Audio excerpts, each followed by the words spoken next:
नमस्कार, मुकाबला में आपका स्वागत है। मैं हूं संकेत उपाध्याय। 4 प्रेस कॉन्फ्रेंस अब तक हो चुकी हैं वित्त मंत्री निर्मला सीतारमण की। उसमें उन्होंने अलग अलग घोषणाएं की हैं। राहत पैकेज, कोविड राहत पैकेज जो 20 लाख करोड़ रुपए का था, उसमें आप ये समझ लीजिए कि करीब 95% अब पूरा हो चुका है। 5-10% ही बचा होगा। अब कैसा है ये पैकेज, कैसा नहीं है, कितना पुराना है, कितना नया है, इस पे तो चर्चा हो ही रही है। लेकिन हम आपको एक उनका बयान सुनाना चाहते हैं, जिसके बाद एक बहुत ही, जिसे कहते हैं ना, क्लासिक लेफ्ट राइट डिबेट, वो अब चालू हो गई है। पहले आइए उनका बयान सुन लें। उन्होंने एक कल अपनी प्रेस कॉन्फ्रेंस में बोला था। Everywhere, the underlying principle is to empower people, give them resources so that they can produce for themselves and have a livelihood for themselves, rather than go only on entitlements. Where entitlements are due, yes, they will be given. But largely, our focus is making sure India stands up on its own. India is able to be helped to stand up on its own, in turn generate more jobs and so on. So you find a lot more giving of empowering people through creation of skills, creation of logistics and so on. Nirmala Sitharaman ने जो बोला, उनका ये कहना था कि हमारे इस पैकेज का पूरा उद्देश्य ये है कि ऐसे हक समझ करके लोग उस तरीके का पैकेज ना उम्मीद रखें। जहां जरूरी है, जैसे किसी को पैसा देना जरूरी है, उस समय सरकार डायरेक्ट पैसे देने की मदद तो करेगी, जहां जरूरी है वहां करेगी। लेकिन जो पूरा ढांचा है इस 20 लाख करोड़ का, वो ढांचा ऐसा है जिसमें हम लोगों को सशक्त बनाएं, इतना मजबूत बनाएं कि वो अपने पैरों पे खड़े हों, अपने आप कुछ रोजगार का साधन खुद को भी दें और औरों को भी रोजगार दें, और इसी तरीके से आत्मनिर्भर आदमी बनेगा।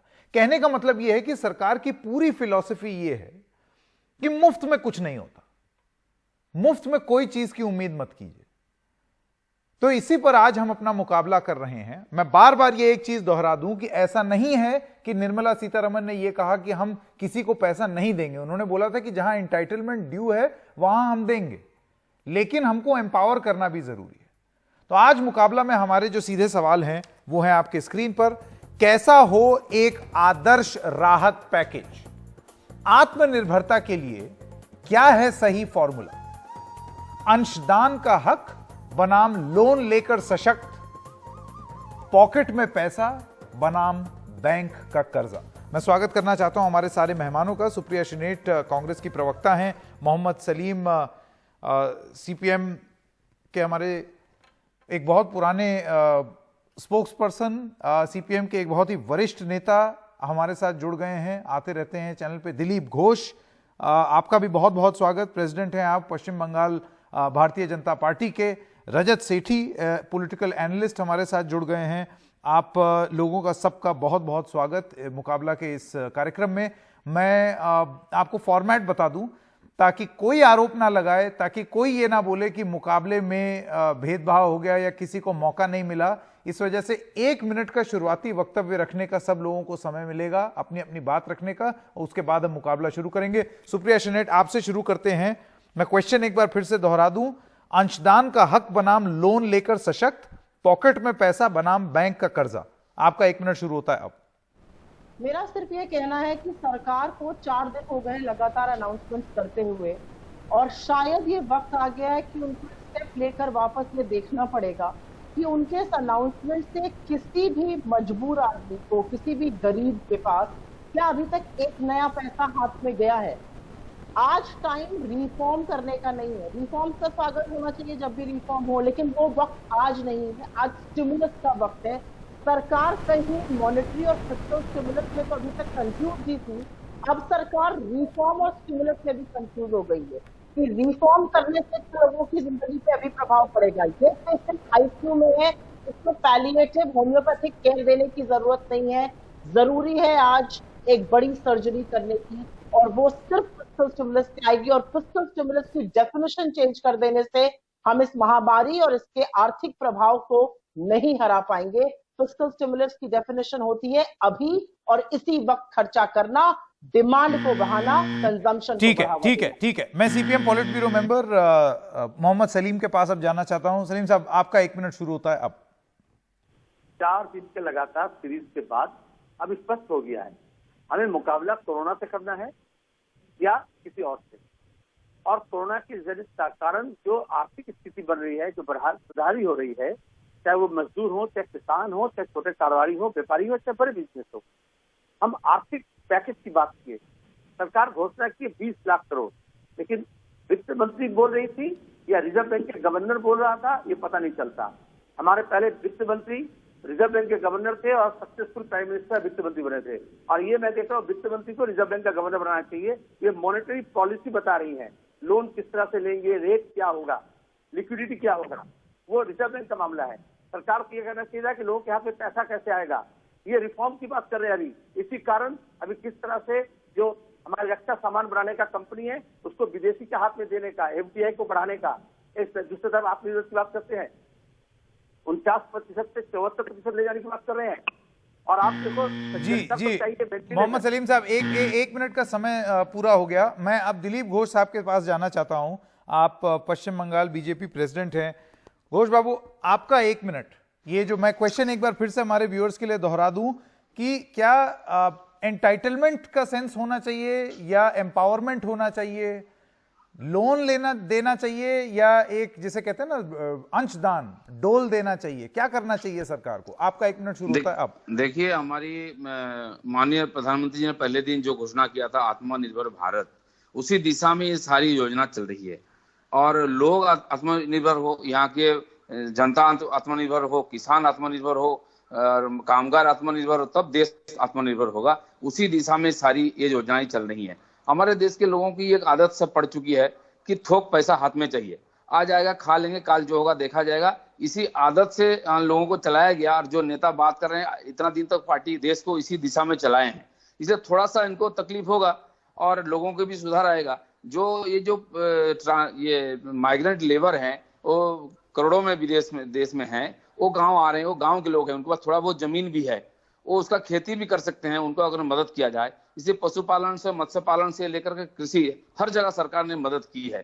तो नीचे के लोग जो हैं उनके काम भी मिलेगा, उनको पैसा भी मिलेगा, उसी माध्यम से देश भी सशक्त बन जाएगा, आत्मनिर्भर बन जाएगा। इसी दिशा में सरकार चल पड़ी है।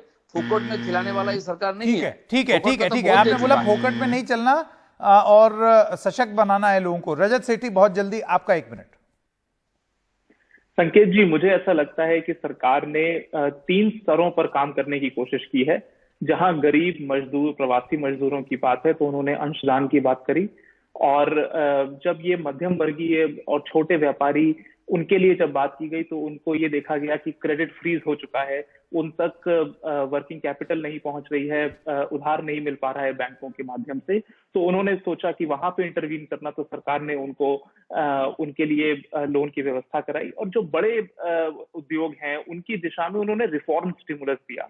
उन्होंने वहां सोचा कि अगर हम मार्केट्स को खोलते हैं और बड़े एफडीआई को आने की कोशिश करते हैं तो बड़े उद्योगों का उससे ध्यान रखा जा सकता है। तो मुझे लगता है इन 3 स्तरों की बात है, आइदर और की बात नहीं है, ये करेंगे या वो करेंगे, ऐसी स्थिति नहीं है। तीनों के बीच में एक सामंजस्य स्थापित करते हुए सरकार ने अपना प्रपोजल रखा है। ठीक है रजत सेठी, बहुत बहुत धन्यवाद। तो अब हम एक छोटे से ब्रेक के लिए रुकेंगे। ब्रेक के बाद आकर के हम अपना मुकाबला शुरू करेंगे, जिसमें आप लोग एक दूसरे के तर्क पर वापस जवाब भी दे सकते हैं कि आपको क्या लगता है कि क्या सही तरीका था। सवाल मैं एक बार फिर से स्क्रीन पर आप लोगों को दिखा दूं। अंशदान का हक बनाम लोन लेकर सशक्त, कैसा हो एक आदर्श राहत पैकेज, पॉकेट में पैसा बनाम बैंक का कर्जा। एक छोटे से ब्रेक के बाद अभी हाजिर हो।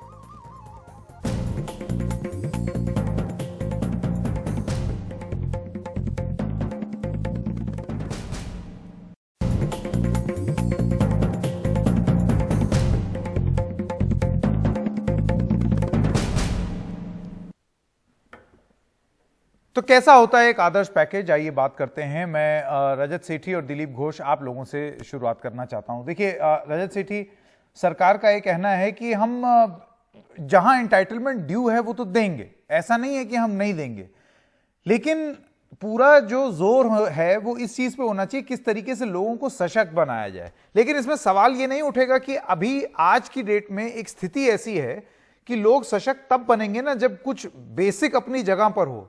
मजदूर सड़क पर चल रहे हैं, खाने का उनके पास है नहीं हिसाब किताब, नहीं, संकेत जी आपकी बात सही है और इसमें कोई दो राय नहीं हो सकती है कि मजदूरों के लिए जितना यथासंभव, स्पेशली जो प्रवासी मजदूर हैं लौट रहे हैं गांव में, उनके लिए जितना हो सके उतना करने की आवश्यकता है। लेकिन आपको ये भी समझना होगा कि जितनी स्कीमें थी सरकार की, उन माध्यम से उनको फ्रंट लोड करके पैसा दिया गया है, खातों में दिया गया है, महिलाओं के खातों में भी दिया गया है, और आगे भी जैसे जैसे आवश्यकता आएगी और भी दिया जाएगा। मुझे ऐसा लगता है चूंकि पहले वायरस के बारे में यही लगता था कि ये 1 महीना रहेगा, उसके बाद स्थिति शायद ठीक हो जाए, 2 महीने के बाद स्थिति ठीक हो जाएगी, और कई सारे बाकी देशों में भी ऐसा ही लगता था। लेकिन अभी लग रहा है कि काफी समय तक ये रहने वाला है। तो सरकार, उसका रेवेन्यू लगातार कम ही होता जाएगा। सरकार को अपनी सीमित रिसोर्सेज को ऐसे बचा कर रखना है कि जो सबसे पिछड़ा और सबसे गरीब व्यक्ति है उसका पहला अधिकार, लेकिन क्या वो हो रहा है? और इसलिए सवाल तो यही पूछा जाएगा, क्या वो हो रहा है? नहीं, जैसे अगर लगभग 40,000 रुपए दिए गए अलग अलग माध्यम, चाहे वो किसान के माध्यम से हो, चाहे वो जो गरीब कल्याण योजनाओं के माध्यम से हो, प्लस गेहूं दी गई है, राशन दिया गया है, दाल दी गई है, और कई सारे स्टेट, मेरे ख्याल से एक सवाल जो उठाया जा रहा है सुप्रिया, एक सवाल जो उठाया जा रहा है वो बार बार ये है कि दिया जरूर गया है, लेकिन क्या काफी दिया गया है, या जितना नुकसान हुआ है उसके हिसाब से दिया गया है, उसके अनुपात में दिया गया है? नहीं हुआ है, और ऐसा इसलिए नहीं हुआ है क्योंकि कहीं नीति और नियत में खोट है। और इसलिए खोट है, आप 20 लाख करोड़ का पैकेज अनाउंस करते हैं, उस पैकेज में बहुत सारा मॉनेटरी स्टिमुलस है, लोन की बातें हैं, लेकिन उस पैकेज में जो फिस्कल स्टिमुलस होना चाहिए उसकी कमी है। और जो फिस्कल स्टिमुलस की आप बात भी कर रहे हैं, वो फ्रंट लोडिंग जो आप कह रहे हैं, वो बजट में बहुत सारी चीजें अनाउंस हो चुकी थी। मैं 2 चीजें कल एग्रीकल्चर की बात करूंगी। Bee keeping national horticulture mission के थ्रू ऑलरेडी अनाउंस थी। जो फुट एंड माउथ डिजीज के बारे में बात थी 1300 करोड़ रुपए, वो ऑलरेडी अनाउंस थी। मनरेगा में जो वृद्धि करी गई थी, जो पैसा नहीं पहुंचा अभी तक बहुत जगहों पर, जो वृद्धि करी गई थी वो बजट में ऑलरेडी प्रोविजन था। तो कहीं ना कहीं आपको जो पीएम किसान सम्मान योजना के तहत पैसा किया गया वो फ्रंट लोड किया गया।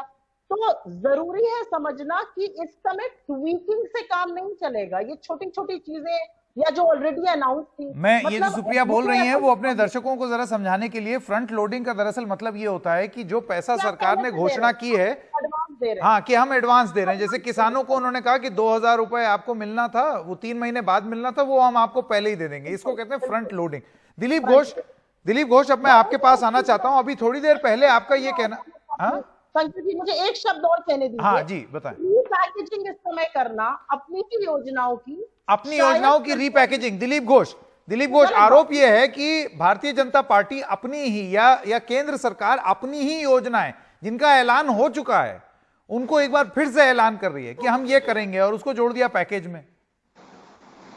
नहीं, देखिए, ये जो हिसाब किताब की बात है ये भी तो आगे चलेगी, लेकिन बात है कि लोगों को कितना मिला और कितना पहुंचा, हमारे अर्थनीति को कितना सशक्त कर पाए। जो बात हो रही कि जो सबसे पीछे हैं आर्थिक दृष्टि से, लोग गरीब हैं, किसान हैं, मजदूर हैं, उनको क्या राहत मिला है? उन बेचारे तो कितने लोगों का रोजगार जाएगा, कितना क्षेत्र में इसका प्रभाव कितना लंबा पड़ेगा? तो दिलीप जी, यही तो सवाल है, कि लोग जो बेरोजगार हुए हैं उनके लिए क्या किया? क्योंकि कांग्रेस का आरोप यह है कि आपने तो योजनाएं बता दी, भविष्य की योजनाएं, फौरी तौर से राहत कहां है? नहीं, देखिए, पहले ही लोगों को कुछ दे चुके हैं। किसान को 6,000 रुपया देना था, अभी 2,000 रुपया एक्स्ट्रा दिया गया इस राहत के कारण। कुछ प्रदेश ने इसको लिया नहीं है। स्वास्थ्य के लिए पहले दे चुका है, और देखिए, महिलाओं के लिए 500 रुपया महीना, गैस फ्री, ये जो जरूरतमंद चीजें हैं गरीब लोगों के लिए, वो घोषणा हो चुकी है, वो दिया जा रहा है। लेकिन रोजगार की जो बात है, अब कितने दिन रोजगार देंगे, कैसे देंगे? केंद्र सरकार के पास पैसा कहां से आएगा? इसलिए इसी क्षेत्र में पैसा लगाया जा रहा है जो लगातार रोजगार मिलते रहे। अब कितने लोग बेरोजगार होंगे अभी अंदाज करना भी मुश्किल है। कुछ क्षेत्र मुझे जहां लग रहा है, जैसा कि मान लीजिए फिल्म है, स्पोर्ट्स है, टूरिज्म है, इतना नुकसान होगा जो रोजमर्रा। मैं आपकी बात समझ गया, तो ये आगे के लिए एक नीति तैयार करनी है कि कम से कम धीरे धीरे लोग उभरे उससे, आपका ये कहना है। मोहम्मद सलीम, मैं आपके पास आना चाहता हूं। आपने दिलीप घोष को सुना, उनका ये कहना है कि अभी अगर हम सब बांट दें, एक तो ऐसे ही रजत सेठी की जो बात है, वो पैसा आएगा कहां से? सरकार के पास बड़े सीमित संसाधन हैं, पैसा तो केंद्र के पास भी नहीं है उस तरीके से। उस सीमित संसाधन को आप किस तरीके से इस्तेमाल करें? आगे के लिए आप एक ब्लूप्रिंट तैयार करें कि लोगों को लोग अपने आप रोजगार का साधन तैयार करें। मोहम्मद सलीम। हाँ, तो ये तो पता चला जब प्रवासी मजदूर लौट रहे हैं तो लोग ने उनके हाथ में छोड़ दिया सरकार, कि सरकार की कोई जिम्मेदारी नहीं है, वो चाहे मरे चाहे खपे चाहे पैदल चले चाहे कांधे पर ले लाद के चले। तो सरकार को यही कहना चाहिए था फिर 20 लाख पैकेज का, ये करोड़ का घोषणे का ये घोषणा क्यों है, ये ढकोसला क्यों है? सरकार रिपैकेजिंग तो कर रही है। आज जैसे एफएम ने कहा कि हमारा सिविल एविएशन का जो होगा, यहाँ पे होगा ओवरऑलिंग, यहाँ रिपेयरिंग होगा, यहाँ पे तमाम काम होगा, तो ये तो पहले घोषणा कर चुके हैं, इसमें नई क्या बात है? कोयला खदान पहले कैप्टिव जिनको जरूरत था उनको दिया जाता था, अभी धंधा पूंजी के लिए खोल दिया गया। इसमें कोविड से लड़ने का क्या है और आम जनता को, किसान को देने का क्या है? जो स्कीम सरकार के पास पहले से थी, सरकार ये कह सकते थे इतना कि चलो हम इसको इंक्रीमेंटल किए, पिछले साल हमने इतना 1000 करोड़ सोचा था बजट के टाइम में, कोविड के कारण इस सब इतना बढ़ा दिए, इतना तो बोलना चाहिए था। और नए स्कीम के वो तो रिफॉर्म पैकेज ही आ रहे हैं, लेबर का कानून करके किस तरह से हम मजदूरों के हक को छीन ले, किसानों के हक को किस तरह से छीन के हम मल्टी। तो आप ये कह रहे हैं कि रिफॉर्म के बहाने हक छीना जा रहा है। दिलीप घोष, बहुत जल्दी मोहम्मद सलीम कह रहे हैं आप तो हक छीन रहे हैं कि सरकार क्यों नहीं दे रही पैकेज। हमारे चीफ मिनिस्टर बंगाल की बोल रही थी कि कम से कम 10 लाख करोड़ रुपए का देना चाहिए। अब जब 20 लाख करोड़ का घोषणा हो गया, लोग बोले पैसा कहां से आएगा? तो पैसा कहां से आएगा, उसके लिए कुछ तो छूट देना पड़ेगा जहां से सरकार के पास पैसा आए। तो आने का एक रास्ता और जाने का एक रास्ता है। तो लेकिन आप दोनों तरफ प्रश्न करते रहेंगे, आपकी कोई जिम्मेदारी नहीं है, खाली उंगली उठाते रहेंगे। उसकी व्यवस्था मोदी सरकार कर रही है, निश्चिंत रहिए, पूरा पैकेज सुन लीजिए। सलीम साहब जवाब दीजिए, तय हो जाएगा। सलीम साहब का जवाब। ये दिलीप घोष को मालूम होना चाहिए, सरकार की जिम्मेदारी है रेल चलाना, और वो रेल चलाई नहीं, बंद रखे, बोले बस चलेगा पहले।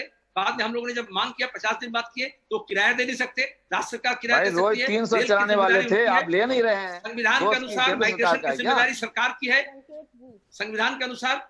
और दूसरी बात यह है कि सरकार खुद रिजर्व बैंक से पिछले 24 दिन में इस नए वित्त वर्ष का 510 लाख करोड़ रुपया उन्होंने कर्ज लिया है, और जनता के पास से 110 मैं वापस देखिए मुद्दा जो है इस मुकाबले का, मैं उस पर वापस आना चाहता हूं। मैं रजत सेठी और सुप्रिया के पास फिर से आऊंगा, उसके बाद फिर अपने बाकी दोनों मेहमानों पर भी जाऊंगा। देखिए रजत, घूम फिर के जो बात जो मुझे लगी वो ये है कि एक बड़ी क्लासिक सी डिबेट है कि आप लोन दें या अंशदान दें या लोगों को डोल दें, जैसे अंग्रेजी में कहा जाता है कि जो गरीब हैं उनको इतना पैसा डायरेक्ट कैश ट्रांसफर, इतना ट्रांसफर। कांग्रेस और लेफ्ट का यह कहना है कि भाई जब लोगों के हाथ में पैसा ही नहीं होगा तो वो खर्च ही नहीं करेंगे, और अगर खर्च नहीं करेंगे तो फिर आप बनाते रहिए प्रोडक्ट, जब डिमांड ही नहीं होगी तो उसको चक्का घूमेगा ही ना अर्थव्यवस्था का। ये उनका लॉजिक है। आपका जवाब? नहीं, बिल्कुल, देखिए बात बिल्कुल सही है, उसमें कोई दो राय नहीं है, लेकिन ये चीज कहना है कि कुछ हो नहीं रहा है डिमांड साइड को उठाने के लिए, तो ये भी गलत बात है।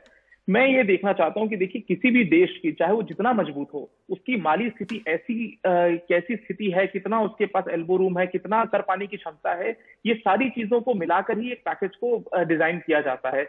हम लोगों ने देखा कि बड़े बड़े विदेश के देशों ने भी पहले प्रयास किया बड़ा बड़ा पैकेज अनाउंस करने का, वो सब कुछ दिया गया, उसके बावजूद लगा कि वो तो कुछ भी नहीं है, वो इतने बड़े कुएं में छोटी सी बूंदे हैं पानी की। फिर उन्होंने सोचा कि हम और देंगे, लेकिन सब लोग इस चीज से घबरा रहे हैं कि आखिर कब तक, कितने दिनों तक, कितने महीनों तक देंगे स्थिति। बिल्कुल, ये एक अहम पॉइंट है। देखिए सुप्रिया, इंटरनेशनली अगर आप देखें, यूएस की बात कर लें, यूके की बात कर लें, फ्रांस, जर्मनी, ये सब आज की डेट में बड़ी, सुप्रिया अगर आप मेरी बात सुन पा रही हो, बड़ी बड़ी लेफ्ट ऑफ सेंटर किस्म की इनका एक फिलॉसफी है कि जो एम्प्लॉइज हैं उनका पैसा भी सरकार दे दे, उनको रोजगार में बनाए रखने का वो प्रावधान भी सरकार करे, खाने का भी प्रावधान सरकार करे, सब कुछ सरकार कर रही है अभी, क्योंकि सरकार की ही जिम्मेदारी है।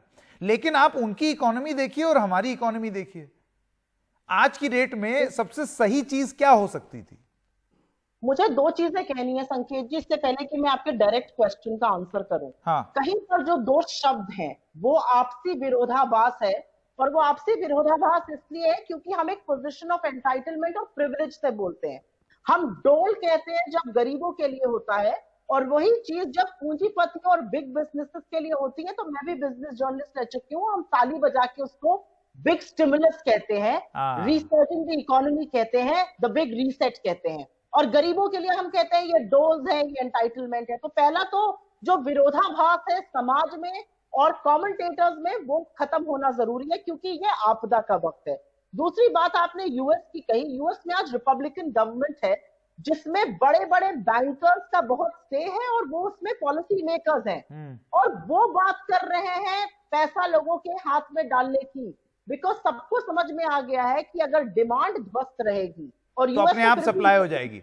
ठीक है, दिलीप घोष, बहुत जल्दी दिलीप घोष और मोहम्मद सलीम, आपने सुन लिया कि रजत और सुप्रिया का क्या कहना है। दिलीप घोष, मैं आपसे पूछना चाहता हूं, तो आपको नहीं लगता कि अभी ये एक जो आइडियोलॉजी वाली बात होती है ना कि एकदम मुफ्त में कोई चीज बांटनी नहीं चाहिए, लोग अपने हक से लड़ करके, वो हक वगैरह ठीक है, लेकिन ये समय ठीक है क्या ऐसा करने का? नहीं, देखिए, बांटना कितना, कब तक, ये ऐसा ही अरे मंदी कब तक? आने अभी वाली तो आगे, तकलीफ तो कितना अभी है। दिन तक हमको बांटना पड़ेगा वो तो पहले मालूम हो। और आप बांटने के लिए लाएंगे कहां से? जिनको अरे कैसे? अच्छा आप चलिए एक सेकंड, मैं बांटने की बात करूं, एफसीआई के गोदाम हैं, लबालब भरे हुए हैं। मैं कह रहा हूं आप पैसा मत बांटिए, लेकिन जितना आप बांट रहे हैं राशन के अलावा, अभी सरकार ने घोषणा की 5 किलो चावल 1 महीने के लिए और 1 किलो चना, ये थोड़ा और बढ़ाया नहीं जा सकता? नहीं, पहले 3 महीना के लिए, फिर ये जो माइग्रेंट लेबर है हर व्यक्ति के लिए 5 किलो और 1 किलो, तो सरकार तो दे रही ना,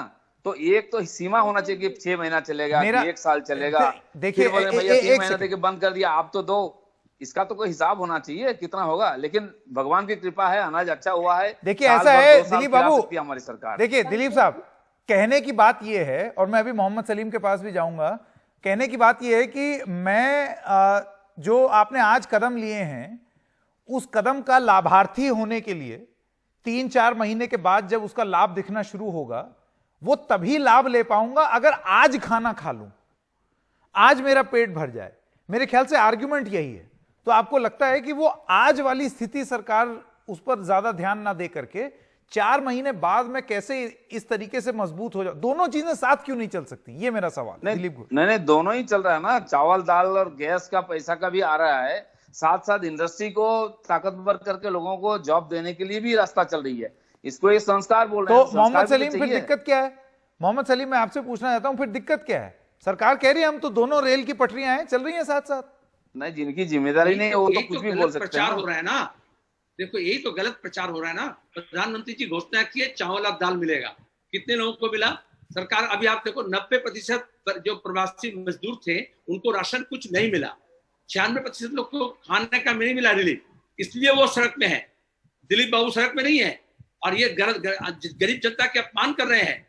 दाल जो भेजे थे पंजाब सरकार ने दिखाया, फेंक वापस कर दिया कि वो बड़े पूंजीपतियों का माल भेज रहे हैं उनको, और गलत सड़ा हुआ चावल दाल दे रहे हैं। कर्नाटक में आपने देखा सड़ा हुआ चावल है। भाई साहब, सलीम साहब कहाँ रहते हैं मालूम नहीं? मैं गांव का आदमी हूँ, किसान का बेटा हूँ।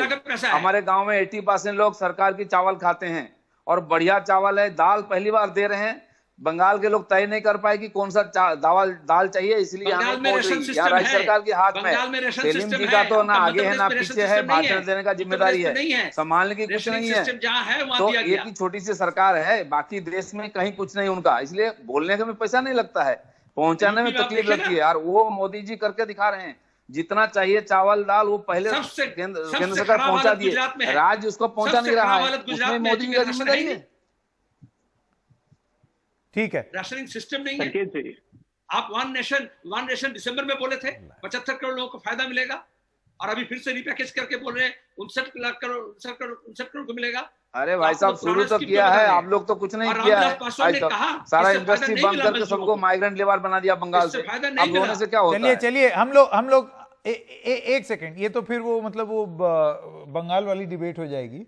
हालांकि जो बंगाल में हो रहा है वही तकलीफ और जगह भी है, तो बात तो बराबर ही है। मैं एक छोटे से ब्रेक के लिए रुकना चाहता हूं, इस चर्चा को हम जारी रखेंगे। और जैसे कि मुकाबला में हम हमेशा कोशिश करते हैं और प्रयास करते हैं, आगे क्या, आगे की रणनीति क्या होनी चाहिए, उस पर, सॉल्यूशंस पर एक चर्चा करेंगे एक छोटे से ब्रेक के बाद।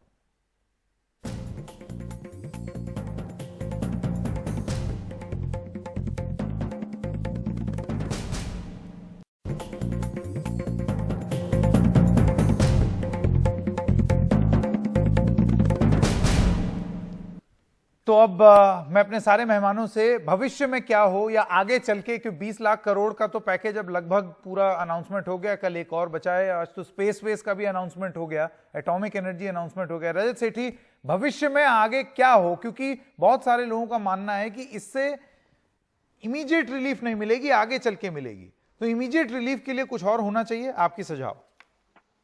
संकेत जी, मुझे ऐसा लगता है कि सबसे पहले जो प्रवासी मजदूर वापस लौट रहे हैं, जिधर भी रास्तों में दिख रहे हैं, उनके लिए खाने की व्यवस्था तुरंत करनी चाहिए। जहां जहां पुलिस के नाके लगे हैं वहां पर खाने पैकेट रखे जाएं, पानी की, तो बिना राज्यों के तो वो नहीं होगा, करना चाहिए। मुझे लगता है केंद्र ने बोला है कि राज्यों का सहयोग चाहिए। इसीलिए मैं बोलना चाह रहा था कि बिल्कुल, इसीलिए जैसे यूपी में मैं बता सकता हूँ कि योगी जी ने ये आदेश दिया है कि ऐसी स्थिति आए तो तुरंत दिया जाए।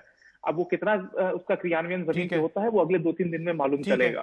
दूसरी चीज जो करनी चाहिए वो बिल्डिंग कंस्ट्रक्शन वेलफेयर बोर्ड्स के जो फंड होते हैं, हर प्रदेश के पास करोड़ों की मात्रा में श्रमिकों के संबंधित फंड उनके वेलफेयर के लिए रखे जाते हैं, उनको रिलीज करना चाहिए और उस माध्यम से भी मजदूरों तक पैसा पहुंचाना चाहिए। जो लोग मजदूरों को ही मिलता है, लेकिन अनऑर्गेनाइज सेक्टर में बहुत सारे मजदूर हैं जो उससे वंचित रह जाएंगे।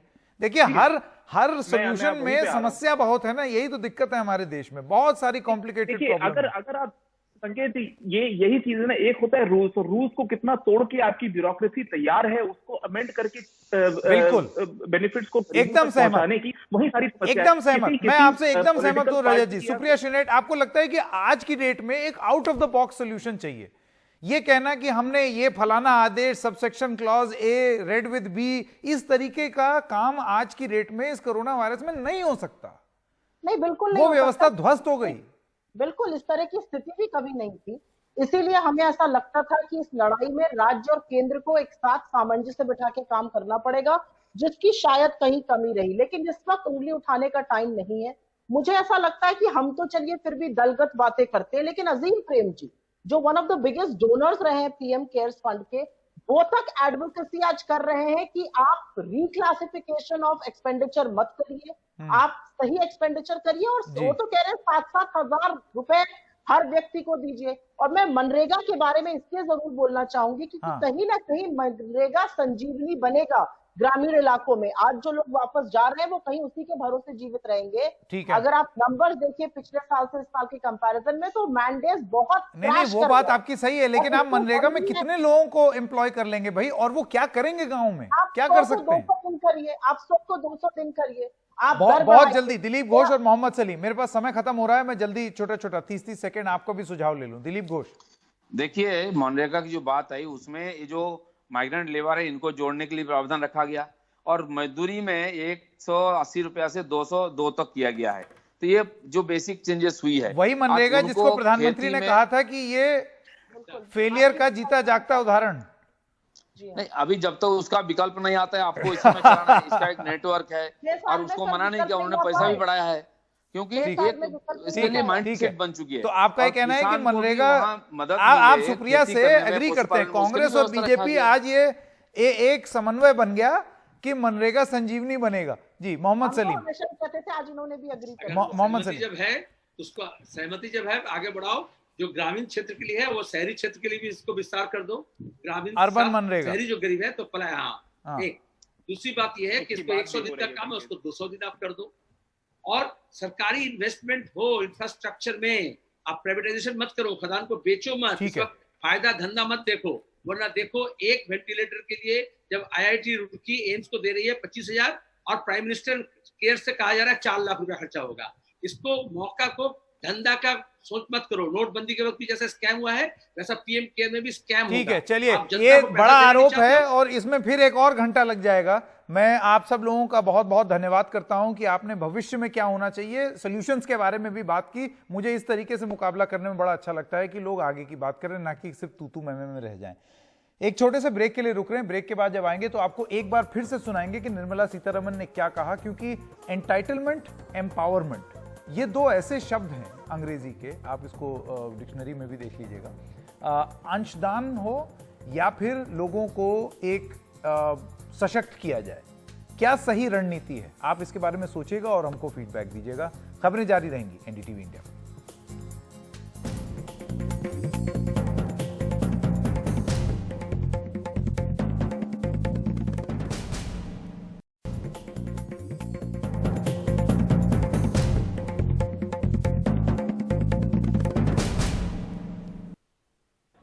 everywhere, the underlying principle is to empower people, give them resources so that they can produce for themselves and have a livelihood for themselves, rather than go only on entitlements. Where entitlements are due, yes, they will be given.